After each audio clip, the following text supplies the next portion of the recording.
Ice Cube, welcome, man. How you doing, man?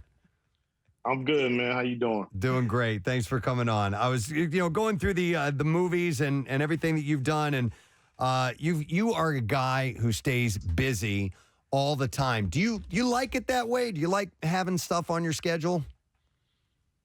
I do because I'm a creative guy. That's what I really love about the whole business is being able to create cool stuff that people dig. And so, I love to stay busy. When I'm on vacation, after about 7-8 days, I'm like, let's get back to it. Yeah, So I hear you. You start to get antsy. It's hard to force yourself, though. And I think, what do you do to sort of clear your mental plate because you've got so many things going on? Because you need to do that. You need to take a real rest. What do you turn to when you need to just get away?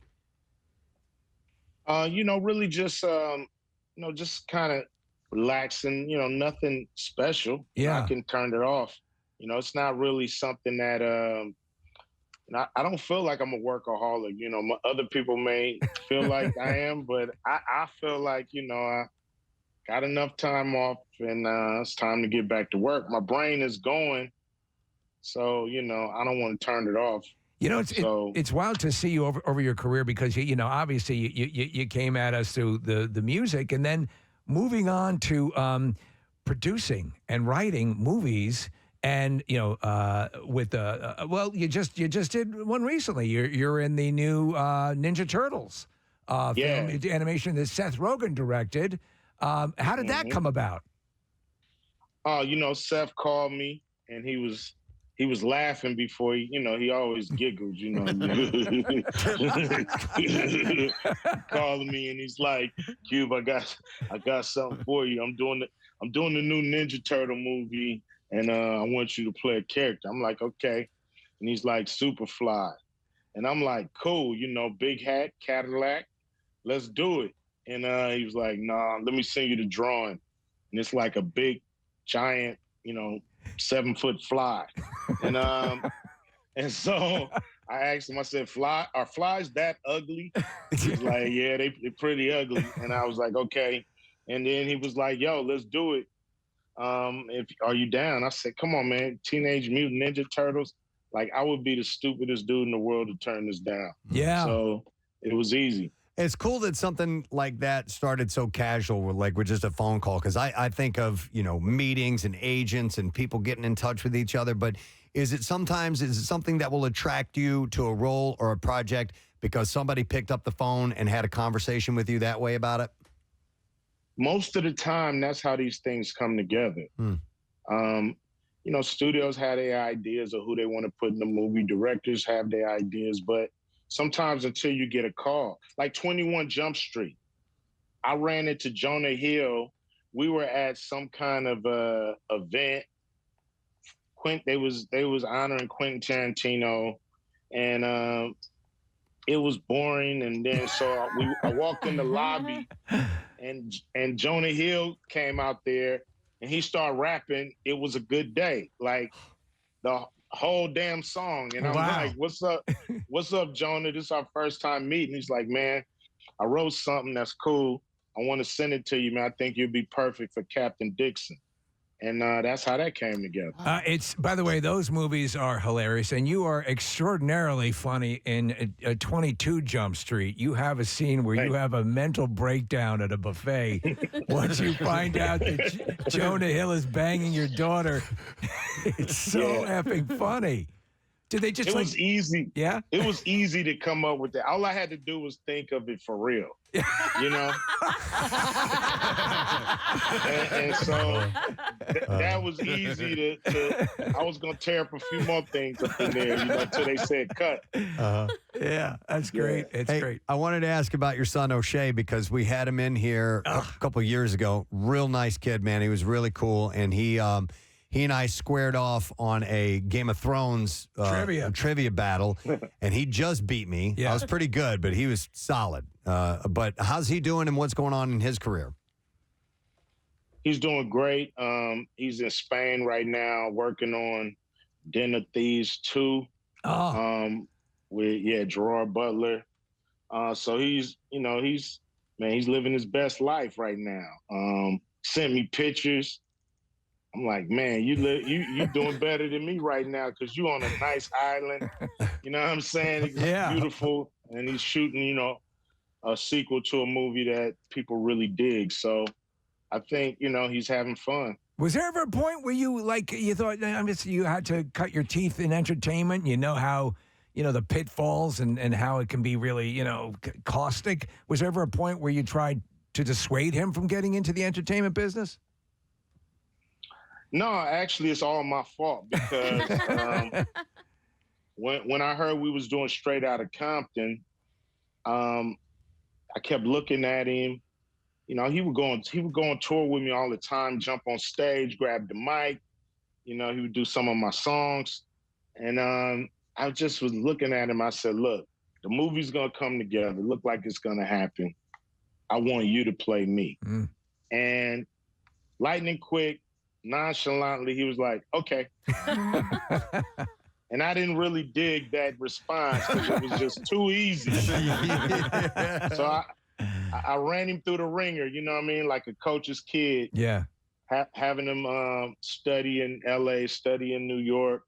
And he stuck with it and made a career for himself. So it's a beautiful thing. It's great. And his range, Cocaine Bear, he is hilarious and serious. And it's just, that movie is, I'm so glad it's in my life.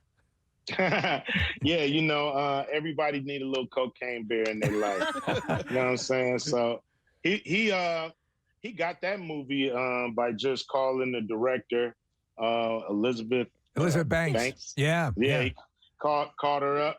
I think he heard that she was doing the movie, and he tweeted like, "Cocaine Bear, I'm here for that in seconds."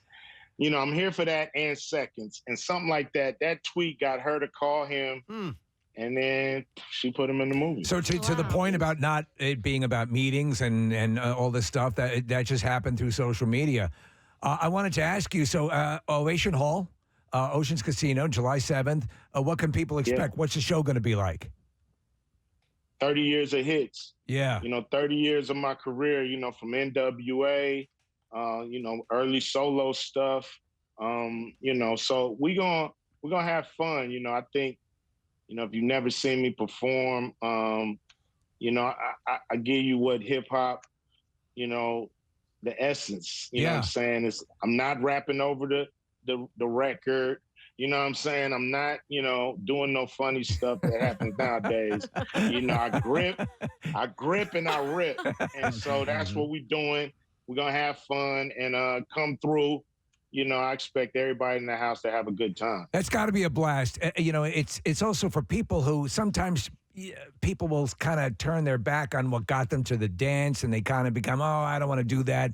The fact that you're embracing it, getting out there, it's got to be cool for you because that's initially the way you expressed yourself.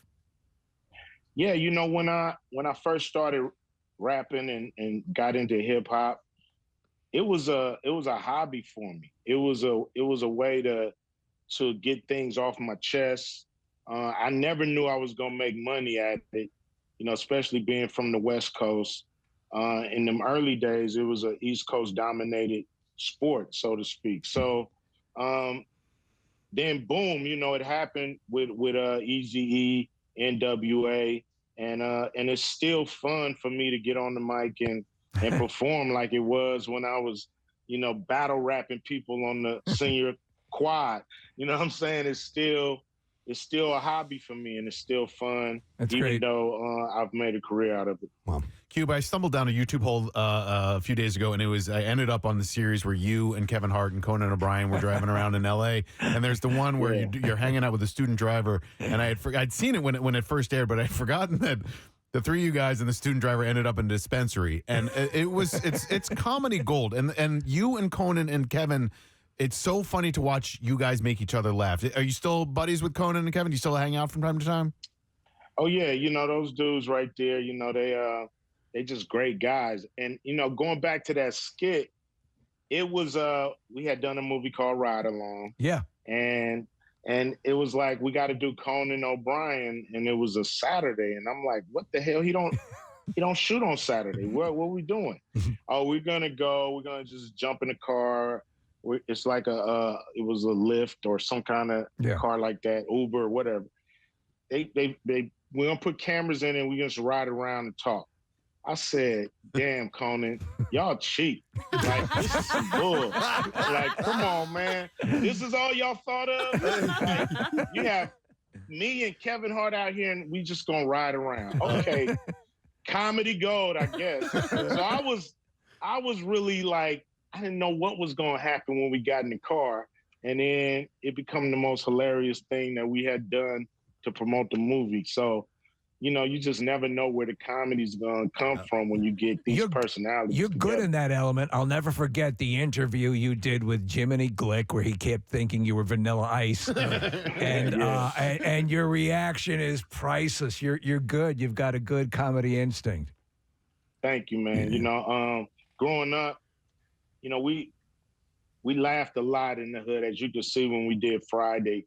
Friday was a movie where we tried to show, you know, the fun that we had, you know, amongst all the chaos. And so all my friends are funny. Like the people I gravitated towards when I was younger, you know, a lot of them are hilarious. So, you know, being with them, you got to stay on your toes or you'll get roasted real quick. So you just got to, you know, I developed an instinct. Hey, Cube, you know, there's a lot of movies, classic movies, the cast will get back together and speak in a group and like a panel at a theater or something like that. Has that ever happened with Boyz n Hood? Because that was one of those life-changing movies for me. The first time I saw that, it opened up that world of South Central and so on, and that I was not privy to. And I was like, it was powerful. It was so powerful. Have you guys gotten back together as a group and done any kind of Q&A or anything like that? Yeah, you know, it was great because we was able to do it while John Singleton was still alive. Yeah. The Academy of Motion Pictures had a tribute to him and all his films. And everybody who ever was discovered by John, because I was discovered. Like, I wasn't trying to be an actor. You know, when he came to me, I didn't know what he was talking about. I thought you had to go to Juilliard art or something like that to become an actor. So he discovered me. You know, he discovered Busta Rhymes, Tyrese, Tupac. You know, we were all musicians that he put in movies, and so we were all there. And of course, you know, not Pac, but we were all there, and we were all embracing him. And we got a chance to give him his flowers before he passed away. So it was a great night. We actually had John in the studio for an interview, and he was the nicest guy. And when we broke after the interview, they were talking about stuff that would never make it on air. But he was so funny. Well, I remember I asked him about when he the scene where the drive-by happens and everybody's outside, and that he had pulled one over on the cast and had somebody firing off blanks, and they didn't know the cameras were rolling. Oh no! You know, the whole night he's saying we're gonna do the drive-by part. It wasn't really a drive-by. It was a guy just kind of showing off with a gun. We're gonna do this part. You're gonna hear bang, bang, bang, bang. Everybody run. Mm-hmm. He said this over and over and over, and I'm like, John, shut up. Like, okay. Once we hear somebody yell bang, bang, bang over the, you know, megaphone, we'll react. Yeah. Never knew he was gonna have a guy out there with a real AK and blanks. So when we're like, they're filming, we're at our most relaxed. Yeah. And you hear it. I mean, it's already a bunch of gangsters out there watching us film. Yeah. So we didn't know if it really went south. You know what I mean? It's like, this is the first time we filming a movie like this on Crenshaw. It's real rolling 60s around. It's everybody, you know, the real deal is in the audience with the movie cast. So we didn't know if it went bad for real. And our reactions are priceless. Legit. Yes. You know? Legit. Yeah, you can tell. Straight legit. Yeah. I almost hit a dude. If you watch, I almost hit a guy with with that 6 tray. You know what I mean? I almost ran. He fell in the street. He almost got it. Yeah. I got to go back watch it. Yeah. with that story in mind. Wow, man. Well, listen, we love the fact you spent some time to come on and talk to us this morning. And like you said, 30 years of hits coming up at Ovation Hall is going to be on July 7th. Tickets available at theoceanac.com. And we'll keep an eye out. Teenage Mutant Ninja Turtles, Mutant Mayhem. And then I saw a bunch of other things. War of the Worlds and Lifeform, Accidents, and Humbug. These are just names that I'm reading on a sheet. I'm sure we'll find out more about it. But these are all projects coming up that Ice Cube is involved in. You're a busy man, so we appreciate the time, Cube. Thank you so much. Have a great holiday and everything, all right? No problem. Appreciate you guys. And everybody check out the Big Three this Saturday on CBS, 1 o'clock Eastern. All right. Done and done. All right, thank you. Ice Cube, everybody. Take care, man. We'll see you.